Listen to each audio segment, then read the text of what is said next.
empezar poniendo un poquito de palo santo.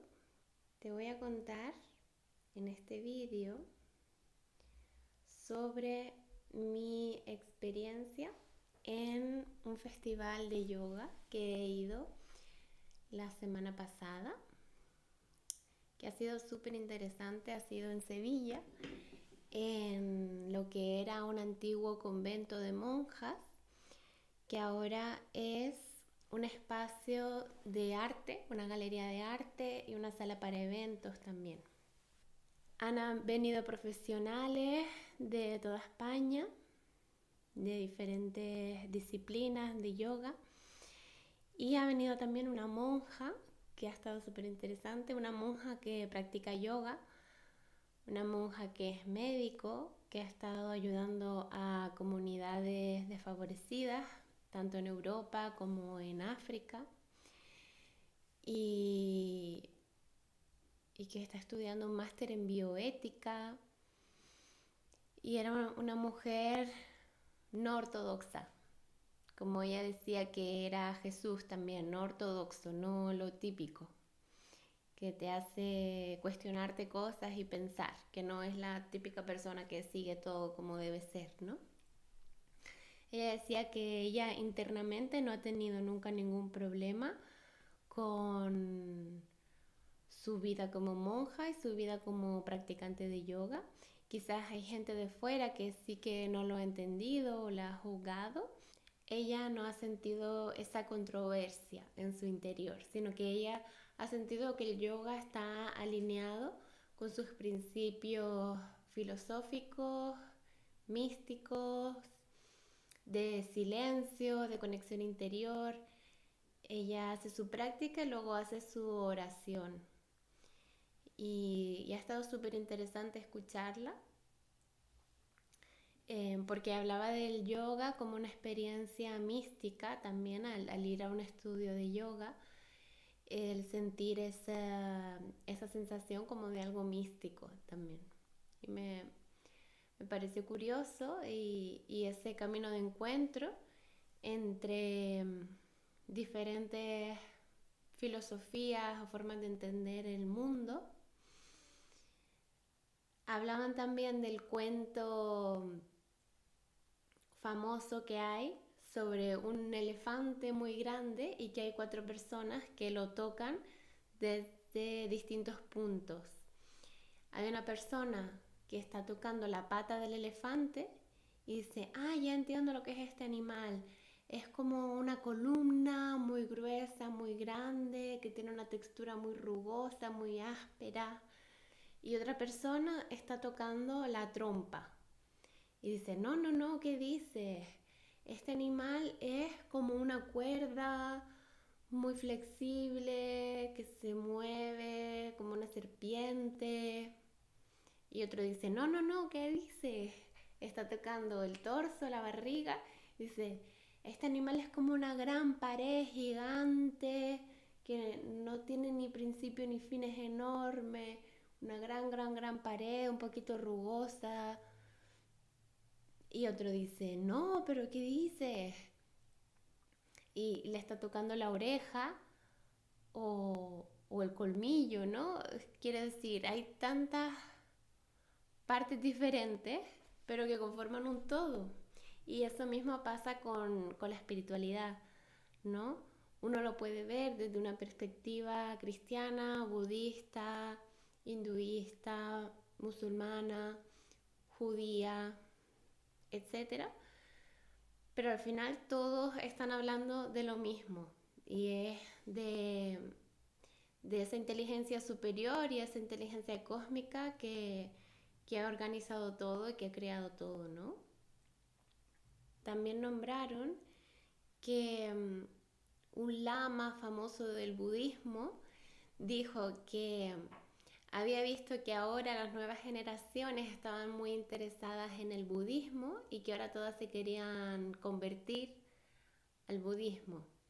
Y él decía: realmente no necesitamos más budistas, necesitamos gente, cada uno en su religión, cada uno en su país tiene como la religión más famosa, o en su zona o en su familia, desde esa misma religión con la que tú ya naciste, encontrar esa parte de la religión en la que se habla de esta conciencia universal, de que Dios está en todas las cosas, porque la misma monja lo decía, ella era de la orden de San Ignacio de Loyola y ella decía que en sus textos se veía que Dios, la conciencia divina cristalizada, está en todo, está en animales, plantas, personas, objetos, está en todo. Muchos cristianos dirían que no, que solo está en Jesucristo, que Dios encarna en Jesucristo y ya está. Pero ella decía que en las escrituras está.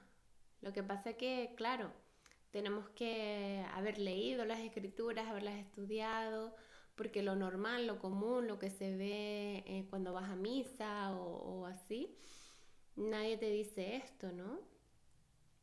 Y puede sonar un poquito panteísta o animista. Panteísta quiere decir como el panteón griego, de que había muchos dioses, o animista quiere decir, viene de alma, de ánima, quiere decir que todo tiene alma.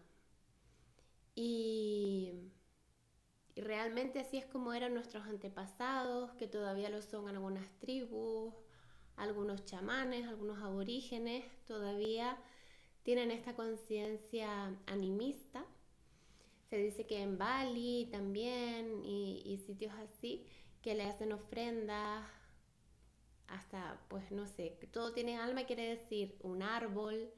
Puedes ver el árbol como que Dios se ha cristalizado ahí, que tiene una conciencia divina. Si empezamos a pensar de esta manera, de que todo está formado de esa conciencia divina, empezaremos a tratar las cosas de otra manera, trataremos las cosas con más cuidado, con más conciencia, hasta nuestro propio cuerpo. Si pensamos que nuestro cuerpo es la casa de Dios, si Dios está en nosotros, es el que nos da la vida, tenemos que cuidar nuestro cuerpo porque tenemos que hacer que sea un lugar cómodo para que esté Dios allí. Si hacemos que nuestro cuerpo sea un lugar ácido, con dolores, con incomodidades, con inflamación, haremos que sea un lugar incómodo para que habite Dios en él, y esto a la larga nos causará desórdenes, desequilibrios y enfermedades. Pero si hacemos que el cuerpo sea un lugar agradable para que esté Dios allí, si lo cuidamos, pues podrá darnos quizás una larga vida.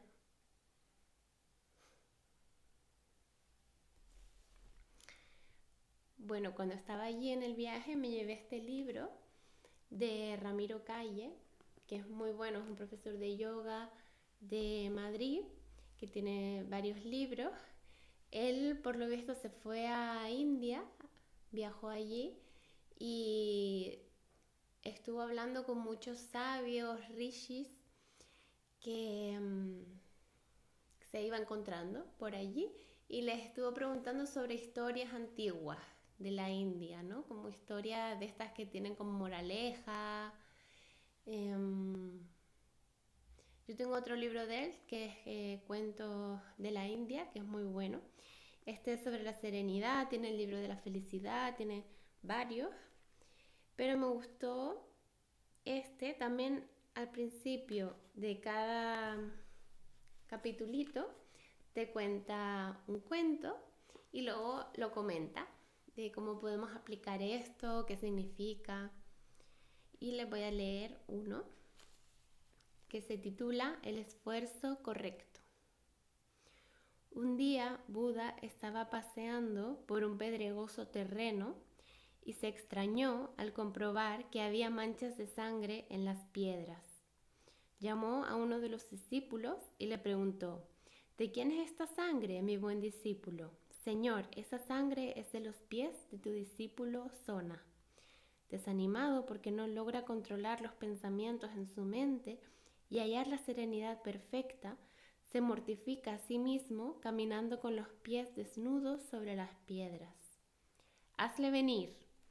El discípulo Sona se presentó ante Buda, que le dijo nada más verle: Tengo oído, mi buen discípulo, que eras el mejor músico de laúd del reino hasta que entraste en la orden. ¿Estoy en lo cierto? Lo estás, señor. Permíteme entonces que te haga algunas preguntas, dijo Buda. Cuando dejabas las cuerdas del laúd demasiado sueltas, ¿sonaban bien? No, señor, y además podía engañarse. Y cuando las tensabas demasiado, tampoco sonaba bien el laúd y además podrían quebrarse. Y cuando ni las tensabas demasiado ni las soltabas demasiado, el músico repuso: En ese caso, señor, sonaban a la perfección. Así deben estar las cuerdas del laúd. Y Buda aseveró: Pues bien, mi buen discípulo, así debe uno esforzarse, ni haciéndolo en exceso ni haciéndolo en defecto, sino de manera correcta. Los extremos son trampas. Huye de las emboscadas que representan. Hay un camino de sabiduría y sosiego entre los extremos. Si te extremas, te desequilibras. Si te desequilibras, te desarmonizas. Si te desarmonizas, enfermas. Incluso en la aplicación del esfuerzo hay que ser equilibrado. Están los que no hacen ningún esfuerzo y se dejan ganar por la apatía, la indecisión, la duda escéptica o sistemática, la falta de confianza, la indolencia y la dejadez. Están los que despliegan un esfuerzo excesivo y se consumen, queman sus energías, se embrutecen. Están los que de repente hacen grandes esfuerzos esporádicos, guiados por infantiles expectativas, entusiasmados al principio, para enseguida caer en el desencanto y abandonar el esfuerzo. Están los que de repente emprenden periodos de gran esfuerzo y otros en los que no se esfuerzan nada en absoluto. O sea que sus esfuerzos son esporádicos. Pero están los que son como la nieve, que posándose momento tras momento sobre la rama de un árbol, terminan por quebrarla. Es el esfuerzo correcto, asiduo, mantenido, pero no excesivo. Es el esfuerzo no compulsivo, sino sereno. Ese es también el esfuerzo que exige el yoga en la ejecución de las asanas o posturas. Es un esfuerzo sabiamente aplicado, mantenido, pero no excesivo. Este tipo de esfuerzo racional y consistente nos permitirá cultivar el desapego, la visión correcta, la ecuanimidad inquebrantable, la compasión, la óptima relación con nosotros y con los demás, el establecimiento de la atención consciente, la autovigilancia, el control del ego y el autoconocimiento. Cooperará en el dominio del pensamiento y la purificación del discernimiento, el comportamiento noble, la palabra correcta, la superación y transformación de emociones insanas. Mediante un esfuerzo tal, trataremos de imponernos a la mente, porque la mente en verdad es el mundo. Debemos purificarla energéticamente. Asumimos la forma de lo que hay en nuestra mente. Ese es el eterno secreto. O sea que hay que hacer un esfuerzo para imponernos a la mente. Por lo tanto, hay que hacer un esfuerzo correcto, tanto en eso, bueno, los 8 pasos del yoga, primero en la personalidad, los códigos de conducta, luego en las asanas, mantener posturas estables y cómodas, que no sean demasiado esfuerzo ni sobreexigirnos. Y luego, si seguimos, pues en cuanto a meditación, centrada en un punto fijo, luego centrada más en lo general y luego sin un punto de observación, sino simplemente estar en silencio y no dejar que la mente venga a interrumpirnos todo el rato. Hay que hacer un esfuerzo en ese sentido para alejarla de nosotros. Bueno, estos son pasos de la práctica de yoga que les quería comentar un poquito. Y luego, en este festival de Sevilla, vino un médico ayurvédico, súper interesante. Yo hice una formación de Ayurveda. Ayurveda significa la ciencia de la vida y es como una forma de medicina básica en el que hablamos sobre nuestra constitución biofísica, sobre todo en cuanto al cuerpo, la constitución primordial, la naturaleza que tenemos, entendida en forma de elementos.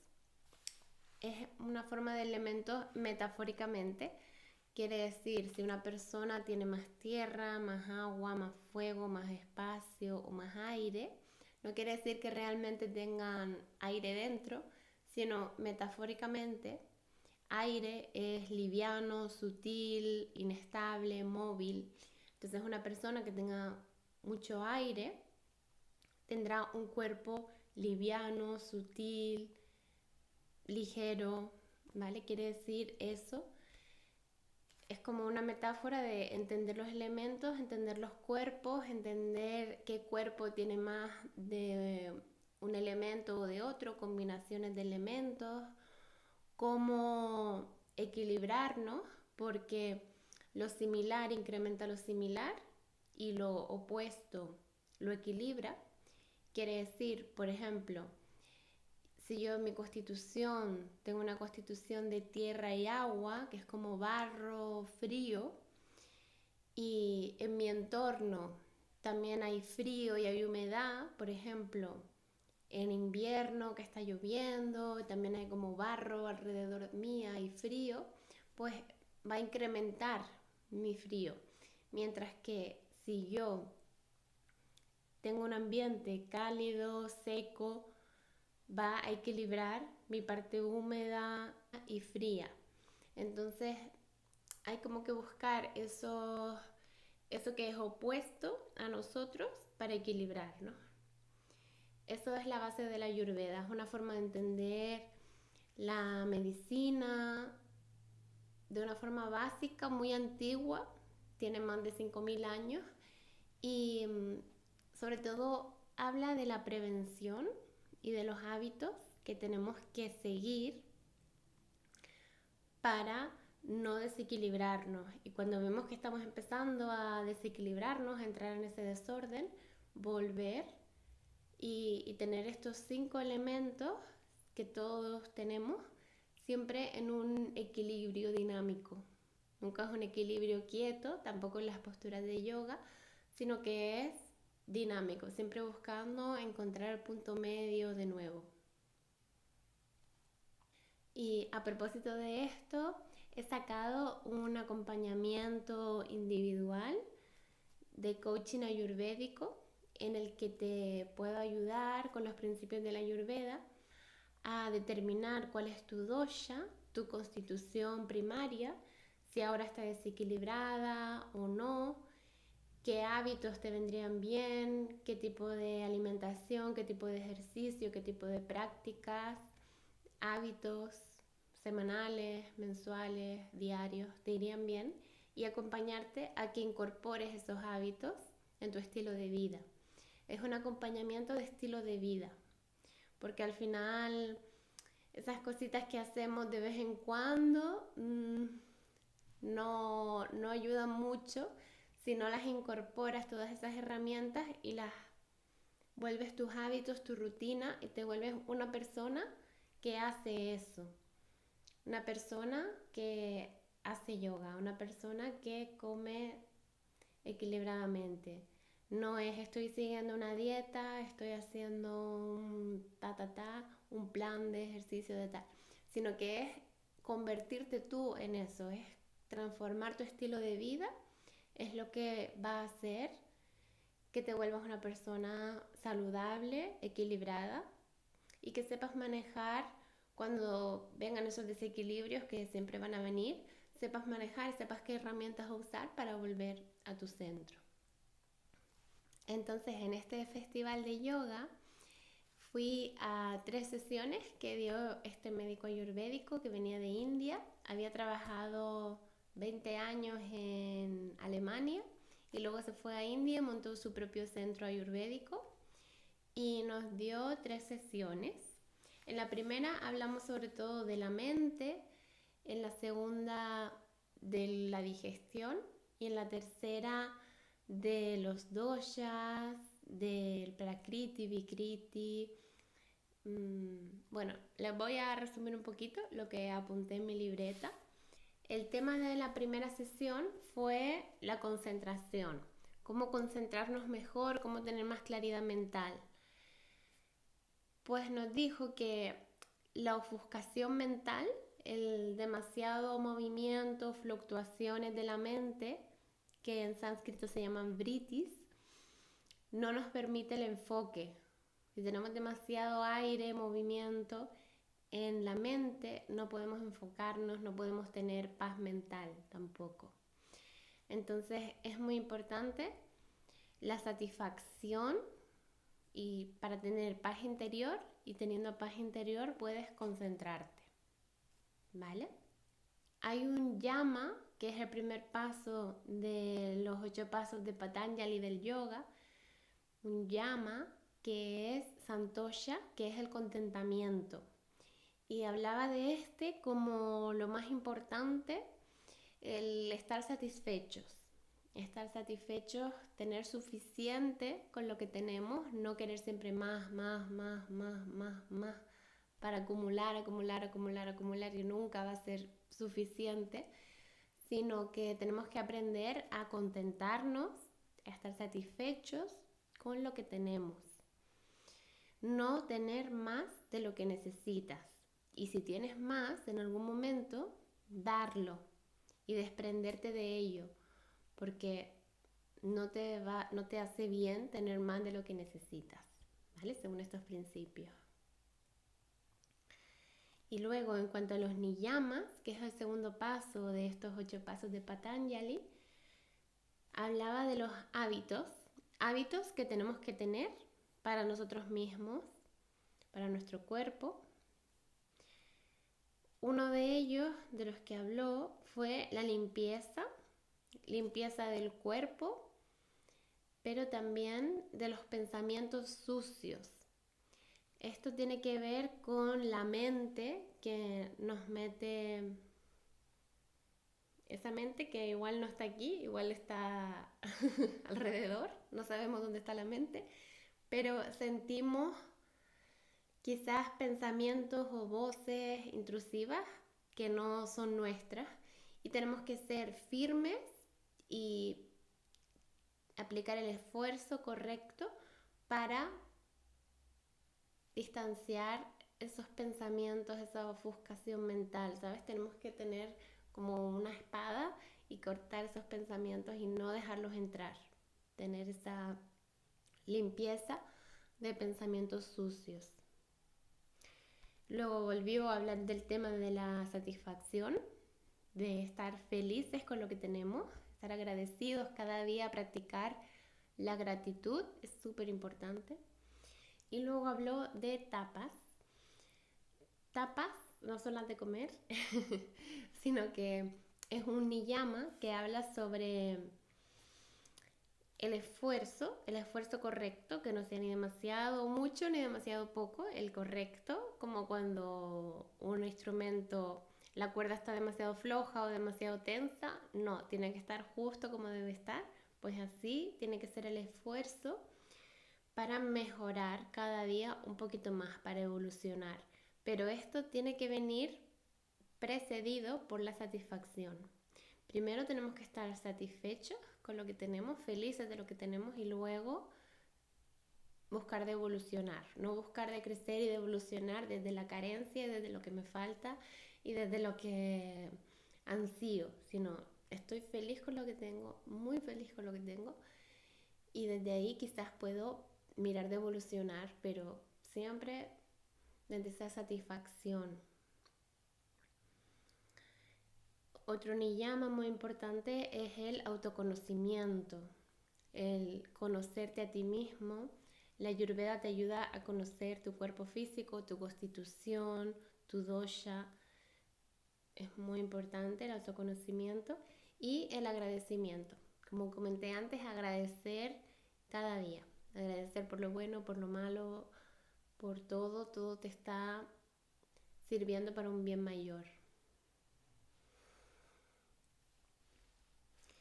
El tercer paso de los 8 pasos de Patanjali son las asanas, las posturas de yoga, pero él recomendó muy encarecidamente que se necesita satisfacción antes de practicar las asanas, porque haciendo las asanas, las posturas, te abres, aceptas la verdad, tus limitaciones también, porque hay muchas posturas que no podemos hacer porque cada cuerpo tiene sus limitaciones,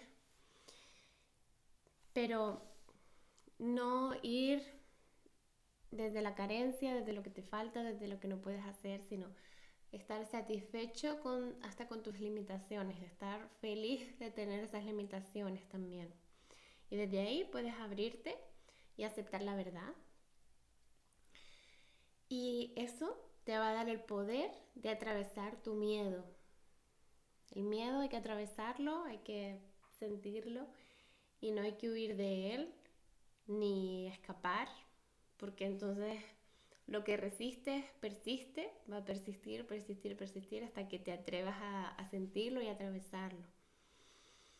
No hay nada más poderoso que aceptar la verdad de forma sencilla y estar satisfechos con lo que tenemos y agradecidos a Dios. Esto no paro de repetirlo, de estar satisfechos y agradecidos a Dios y desde la sencillez, desde la simplicidad y eso. Simplemente es que es muy sencillo y muy simple, pero el sistema capitalista muchas veces nos hace entrar en esta bola de más, consume, consume, consume, consume. Y no sé si realmente la gente que tiene tanto es más satisfecha o más feliz, porque a veces siento que hay gente que nunca tiene suficiente.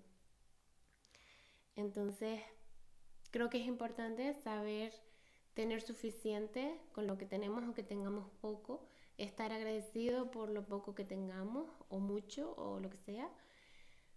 Es muy, muy importante. Y desde ahí quizás evolucionar, quizás profundizar en el autoconocimiento, pero desde ese punto de estar satisfechos y agradecidos.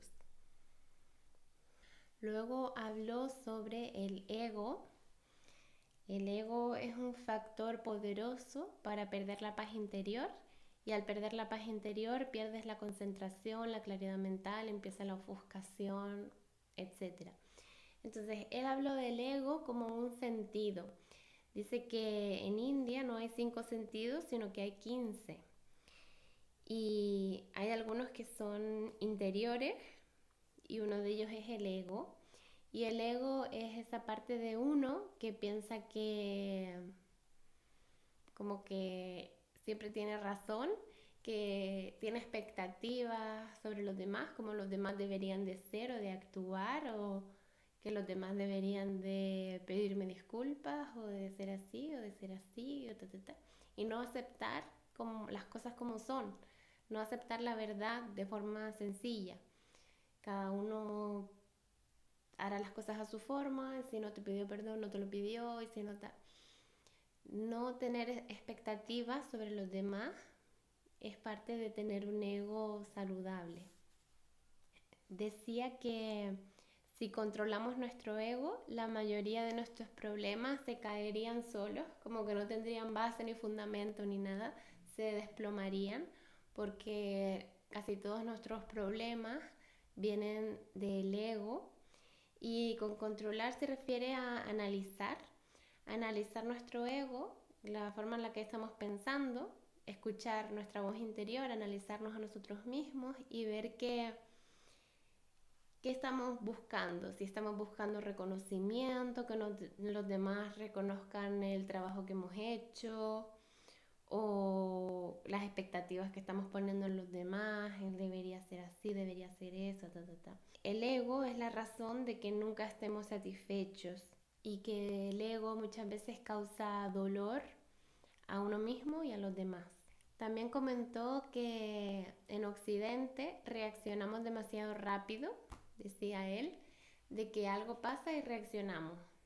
Y que si solamente nos tomáramos 3 respiraciones, que son 15 segundos, desde que algo pasa hasta que tú reaccionas, en esas 3 respiraciones ya podrías responder desde otro lugar, controlar, analizar lo que está pasando por tu mente y responder desde un lugar más equilibrado y con más conciencia. También nos decía que debemos de pensar que Dios está dentro de nosotros, que tenemos esa conciencia divina dentro, que somos buenas personas, que somos merecedores, que ya somos lo suficientemente buenos y no necesitamos que nadie nos lo diga de fuera, no necesitamos ningún reconocimiento porque ya tenemos que saber dentro que tenemos esa conciencia divina y que ya somos lo suficientemente buenos, no necesitamos demostrar nada. Decía que después de estas 3 respiraciones podríamos escuchar a nuestra alma, nuestra mente más profunda y preguntarle a nuestra mente profunda, a nuestra alma, ¿esto es correcto? ¿No es correcto? ¿Debería ser esto o no? Y vas a escuchar la respuesta de ti mismo, no preguntar tanto al exterior, porque también cuando le preguntas a alguien, a una persona o a otra, ya sabes qué respuesta quieres recibir. Depende de quién la pregunta, la opinión de algo, vas a saber qué respuesta te va a dar. Entonces tú ya lo sabías dentro, previamente. Entonces, primero preguntarte dentro y esperar que tu alma te conteste. Decir, querida alma, ¿esto es correcto o esto no es correcto? Escuchar la respuesta honesta, sin pasarla por la mente, sin racionalizarla, intelectualizarla tanto, sino simplemente pasarlo más por el corazón. También habló sobre lo que en sánscrito se denomina mala, que son toxinas. Las toxinas se liberan del cuerpo, por ejemplo, en la lengua por las mañanas, que en Ayurveda se dice que tenemos que raspar la lengua por las mañanas para soltar las toxinas, antes de beber agua ni beber nada, siempre raspar y soltar todo lo que se va quedando en la lengua, son toxinas, pero también hay toxinas en la mente, que tenemos que encontrar la forma de no acumularlas y de dejar que se vayan. Y si logramos hacer esto, podremos tener paz y concentración de una forma muy fácil y de forma natural, ¿no? Es importante que al empezar un proceso de sanación ayurvédico tengamos una mente abierta y un corazón abierto para curarnos a nosotros mismos. El Ayurveda es el arte de curarse a uno mismo. Yo te puedo dar información, conocimiento, recomendaciones, pero luego uno es el que tiene que hacer ese esfuerzo correcto, ni mucho ni poco, para curarse a uno mismo, incorporar estos hábitos, incorporar este estilo de vida que si coges nuestro acompañamiento sería de forma acompañada, te daríamos un seguimiento semanal, mensual y te ayudamos a incorporar estos hábitos, estos nuevos estilos de vida, pero al fin y al cabo es uno mismo el que tiene que hacer ese esfuerzo para curarse a uno mismo. También nos habló de la película Come, Reza, Ama, la de Julia Roberts, y decía que realmente esos tres palabras, esos tres pilares, tres conceptos son la base de la medicina ayurvédica. Comer equilibradamente, rezar, un rezo puede que no sea un rezo como lo conocemos, una oración puede ser algo que tú mismo o tú misma te inventes para ti mismo, pero esa parte de tener ese momento de tranquilidad, de poder hacer tu propia oración, que puede ser hablando, puede ser cantando, puede ser con el cuerpo. Y ama, el amor es súper importante. Bueno, y aquí no sale el descanso, pero el descanso también es muy, muy, muy importante para recuperarnos. Tener un buen descanso, una buena dieta y amar. Tener una vida simple, lo más simple posible y lo menos artificial posible. En lo máximo que se pueda, estar en contacto con el sol, estar en contacto con alimentos reales. Y la simplicidad se refería al alimento simple. Se trata de comer alimentos que tengan un ingrediente, dos ingredientes, no más. Quiero decir, por ejemplo, las galletas que compras en el súper tienen como 20 ingredientes que no se entiende lo que es, ¿no? Maltodextrosa, no sé qué. Eso no es un alimento simple, es un alimento ultraprocesado, ¿vale? Entonces, se trata de comer alimentos simples como verduras, carne, pescado, arroz. Quiero decir, simple, tiene un ingrediente, luego tú los mezclas, ¿no? Le añades especias, etcétera. Pero no compres alimentos que ya estén premezclados por ti, en la medida en la que puedas, ¿vale? Se trata de hacer eso, lo más simple que puedas en cuanto al alimento, en cuanto al descanso, en cuanto a las amistades, tener amistades simples también. No tener amistades ni relaciones que tengan la vida complicada. Se trata de simplificarlo todo lo máximo posible. No hay necesidad de complicarse la vida para hacerla más interesante o para sufrir o porque te gusta luchar o... No hay necesidad de eso. Cuanto más simple lo puedas hacer, mejor. Y con esto vamos a cultivar sattva. Sattva es un estado de la materia. Está tamas, rayas y sattva.